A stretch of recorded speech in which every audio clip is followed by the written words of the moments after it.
we doing? Listening to this music got me finna lose it. You've been given the voice and you just abuse it. Zit hier live met Bizzle, de gast die God Over Money is gestart. Hij was betrokken bij Young Fly and Saved. Had vorig jaar, 2012, had hij een hitalbum samen met Willie P. Up More, Best of Both Worlds. En zijn nieuwe album, The Good Fight, komt er binnenkort aan. Wordt een boeiend interview. Hij heeft ook heel veel gezegd over Illuminati. Ik ga onwijs veel dingen met hem bespreken. Dus blijf kijken.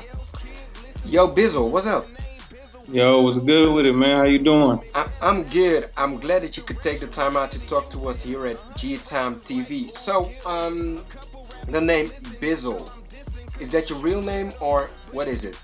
No way. My mom didn't name me Bizzle. Bizzle came from, before I came to Christ, they called me Playboy. That was my name. So then as slang started changing, they started calling me Play Bizzle, and then it went to just Bizzle. But that's where that came from. But my real name is Mark Felder. So, for the people who don't know you, who's Bizzle? Man, I'm just a Christian rapper, or a rapper doing it for Christ. Been saved since 2008, when I was 25, and since then I've just been representing for the kingdom. I've had to go against, cats like Jay-Z, Rick Ross, Kanye, or whoever. I just, I want to represent this side to the best of my ability. So that's it. Father, husband, minister. Just trying to wear a lot of hats and represent Christ well at the end of the day. People got to know you because of the song Jay-Z, brother, you got something explain to do. I'm using the word brother. I don't know if you noticed, but you got some explain to do. Why did you choose that song to come out?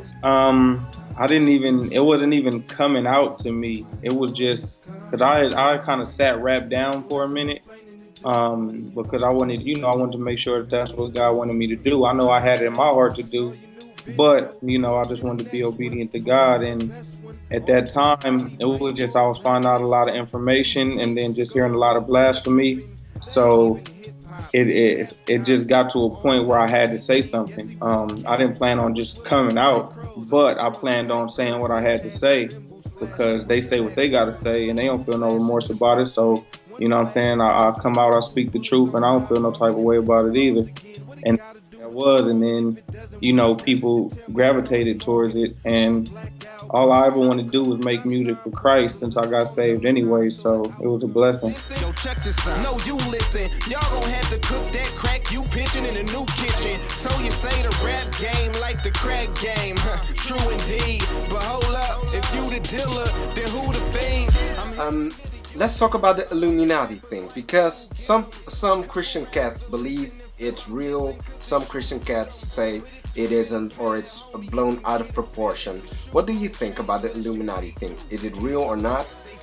Nah, I believe it's definitely real, but at the same time, you get a lot of truth along with a lot of lies when you start watching the YouTube videos, and it's easy for someone, if they see the truth being put out there, to sprinkle some lies in it, and then you don't know exactly what to believe. You know what I'm saying? So I believe there's a lot of truth out there regarding the Illuminati. There's a lot of lies out there. Why did you come up against the whole Illuminati movement? It's because I felt like it's almost like if it's a bomb in the building and you're the only one that knows, you're either going to run out the building and save yourself, or you're going to let everybody know there's a bomb in the building. You see certain things like Satanism is popping up all over the place now. You start seeing this stuff. Homosexuality being pushed. I believe that hip-hop is just one of the many ways that if they say, you know what, I want to push this agenda tomorrow, and they can get enough people behind it, They push it through the media, and we accept it. How did the whole movement and the way it developed in the last 10 years affected you? Oh man, I mean, hip hop, it had a lot, like a real big influence on me growing up, because like all I ever wanted to be was a rapper. So I looked up to rappers, and I took everything that they told me to be, what it was, that they were telling the truth and they were really about what they were doing.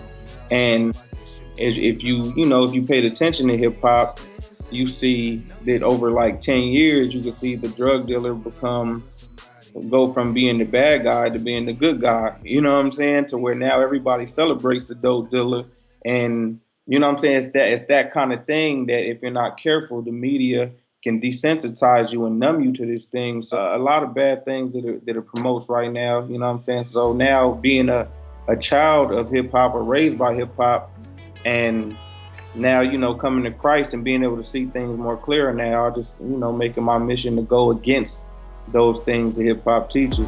Dear hip hop, it's me, your foster child. I'm writing this cause I feel we should sit and talk a while. It may sound like I'm crazy, but I feel like your baby. Spent more time with you than my own folks, so it's just like you raised me.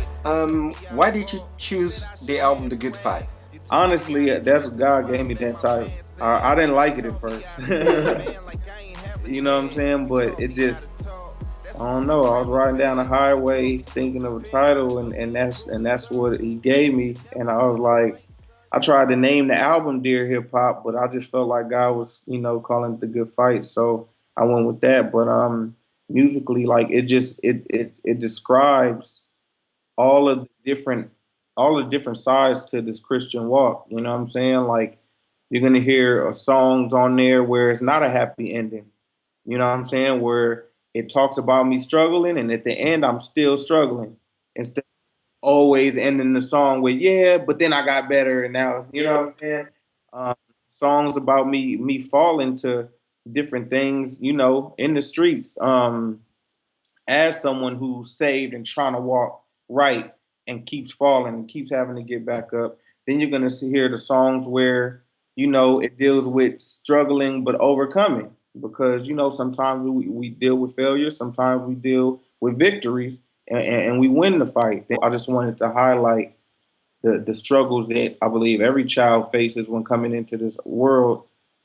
This world is full of sin, you know what I'm saying? And you'll have so many different distractions that will try to keep you from God, you know what I'm saying, in this lifetime. So I just am trying to encourage everybody to fight the good fight and don't, keep the faith and don't let it be broken.